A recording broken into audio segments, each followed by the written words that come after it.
This latest chapter, One Punch Man, was absolutely, positively insane. We seriously went from 0 to 100 with this one, as the fight between Saitama and Garou would continue to epic proportions. This is easily one of the most exciting times to be a fan of One Punch Man, so for even more, drop a like and subscribe to the channel. The cover of this chapter would see a serious-looking Saitama facing down against a ready Garou, along with the text, "Facing off, the most powerful and the most evil." Now, based on all that he has done up to this point, I can certainly co-sign the notion of Saitama being the strongest. However, next to the concept of Garou being the most evil, I have to wonder how factual this statement stands to be overall. Garou, with the exception of his exceptionally brutal introduction to the series, has yet to do anything I would truly consider to be evil, and has actually demonstrated far more good, so yeah, very interesting text here indeed. Now, to kick things off, we would have the evacuated heroes and civilians together, continuing the scene presented to us at the end of the previous chapter. It would be expressed by Moomin Rider that with the fissures having concluded, it was now safe for them to begin evacuating from the area by boat, which were being prepared in the background. However, Sakingar would have his reservations against doing so, as despite things seemingly having settled for the time being, without frequently new monsters have entered the fray, it's hard to say whether things were truly stable and safe or not. Yet at the very least, he did believe that they should begin prepping the wounded for transport by way of the boats. Now, this talk of monsters would get Lightning Max thinking. It looked to him like the two massive monsters that recently arose had been suddenly torn apart, prompting him to wonder how such a thing came about. A major feat of strength that with conviction,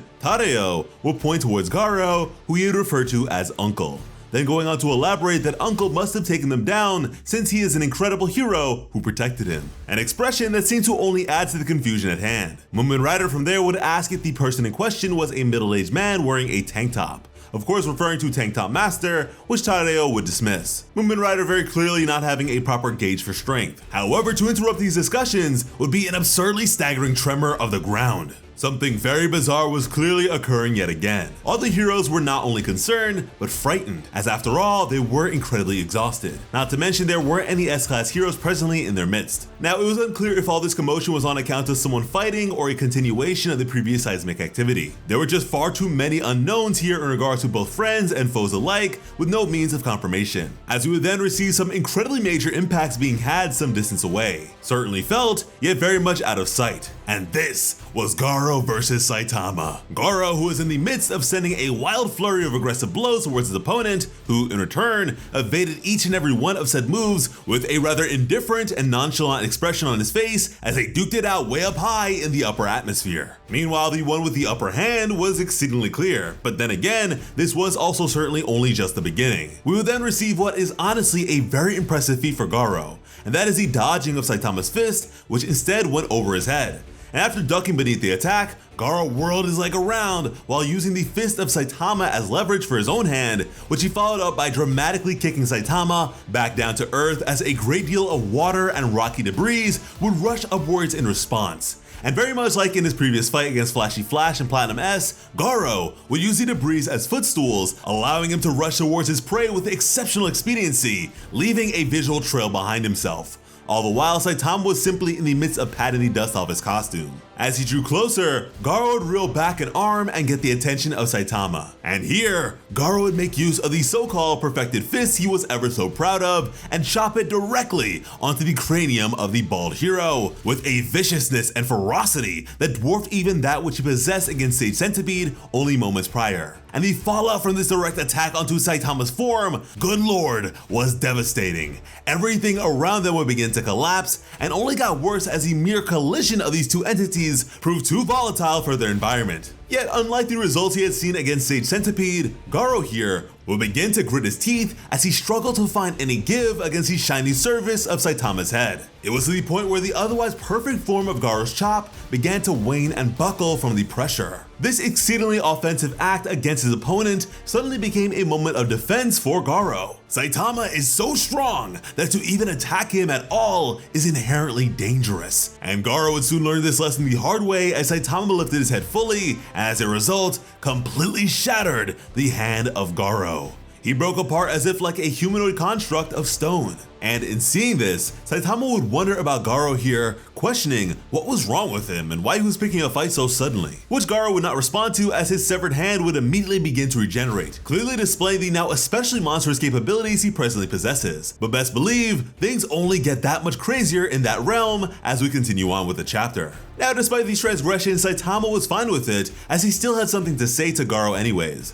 And based on the events of the previous chapter, it would seem that this was spurred on by his recognition of Garou's name, since before that, he was ready to be on his way in pursuit of his washed away homely possessions. But Garou, again, would completely ignore Saitama's words here and go in for a punch to the face, which would only serve to annoy Saitama at this point, as he would tell the guy to listen when he's talking, all while hitting Garou and sending him flying. And man, oh man, Saitama had Garou's body jumping across the water like he was skipping stones. Meanwhile, Garou was still trying his best to wrap his head around just how powerful Saitama really is. And listen, this launching of Garou would go really far, as our various A-class heroes would begin to notice his surging torrent of water headed right for them. They would lead to safety just in the nick of time as Garou finally made his final collision. Saitama was simply too strong and the proof was right there. The startled evacuees would completely freeze at the sight of the single exposed leg of Garou as he laid beneath the rubble. Yet as he arose, completely drenched and aggravated by the current state of the battle, Tadeo in particular was especially enthused to see his savior yet again, as he would go on to call out to him, much to the concern of Lightning Max. Max would again be thrown off by the possibility of a figure bearing such a visage being the boy's uncle, as Sakingar would admit that he had no idea who the man was, but at the very least he had aided in taking down the massive centipede creature earlier. However, despite all this, Garou paid none of these guys any mind. He was overwhelmingly frustrated as his dream was right there within his grasp.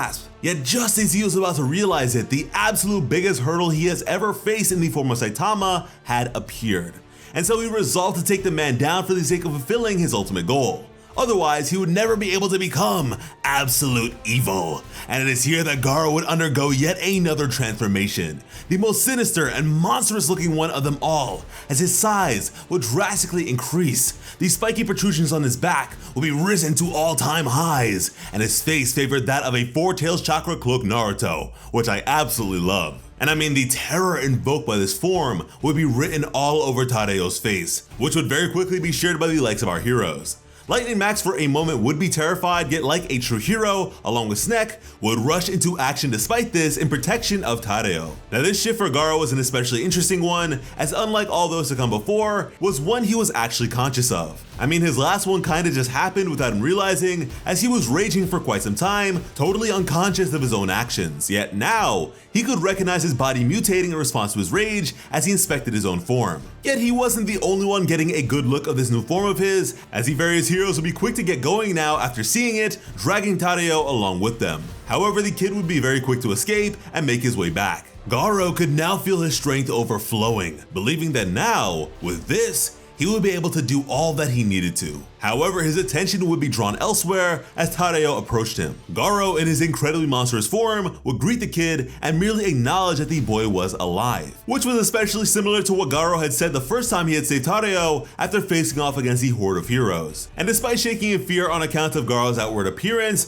Tadeo was now certain it was him and would refuse to run away like he had previously. And so now, with tears and a big smile on his face, Tadeo believed Garou was in fact a hero all along, which no doubt confused Garou. Here he'd remind the kid of what he had said previously, that he was not a hero. After all, just look at his new form. Garou would mention how he had finally managed to become a true monster before being cut off by Tadeo, who would rebut that Garou was a hero. Garou didn't understand, but Tadeo would point out how he had been saved for the 4th time by him. That now he knew for certain that whenever he was in trouble, Garou would come running to save him.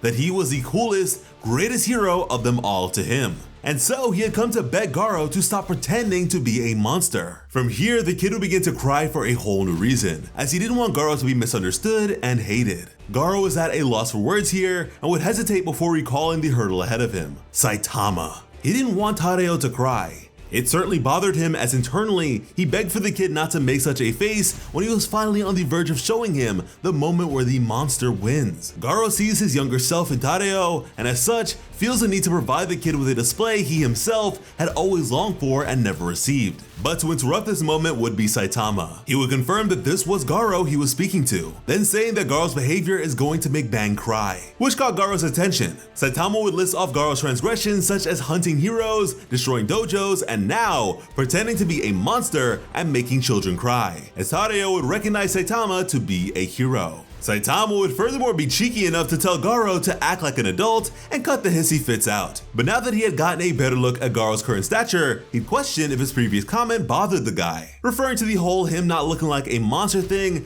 as he would at least now compliment what he presumed to be an intricate cosplay, wondering if the guy had put another part on top now. With this, Garou would become far more serious, telling Tadeo to get a good look, as he was going to change the kid's entire outlook on life, showing him just how powerless heroes truly are. On account of his agenda, there would no longer be anyone left to kill or save him. There would only be Garou, the embodiment of absolute evil. Which to me sounds like one final heroic act to end all heroic acts, but whatever. Ultimately, Garou sought to put an end to the world that made both of them cry. But Tadeo would suddenly begin to panic all over again as he realized Garou intended to fight this hero, which certainly wouldn't help his case in being accepted by all the other heroes. But despite this urging, the kid would be told to get out of the way by Garou. But oh man, this is what I'm talking about. Saitama would pull up really close to Garou and question if the guy wanted to hit him, which caught Garou off guard. With a relatively sinister smile, Saitama would tell Garou to go right ahead, then asking if Garou was chicken.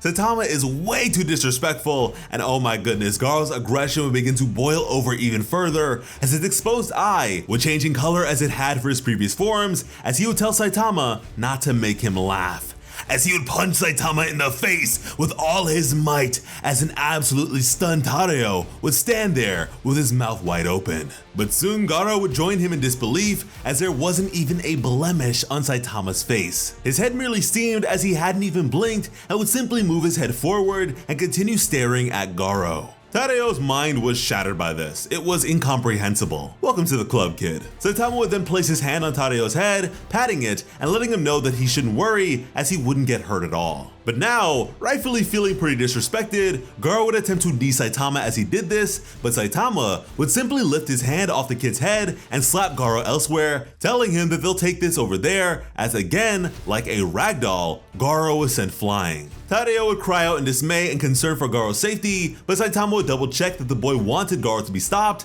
and not killed, which Tadeo, despite his astonishment, would confirm with the nod of his head. And with this in mind, Saitama would tell the kid to leave it to him, as he casually sauntered over to where he had sent Garou. And with the fact that he won't be going for the kill in mind, this fight will truly test just how long Garou can last despite Saitama's attempt to non-lethally subdue him, which is just so ridiculously exciting.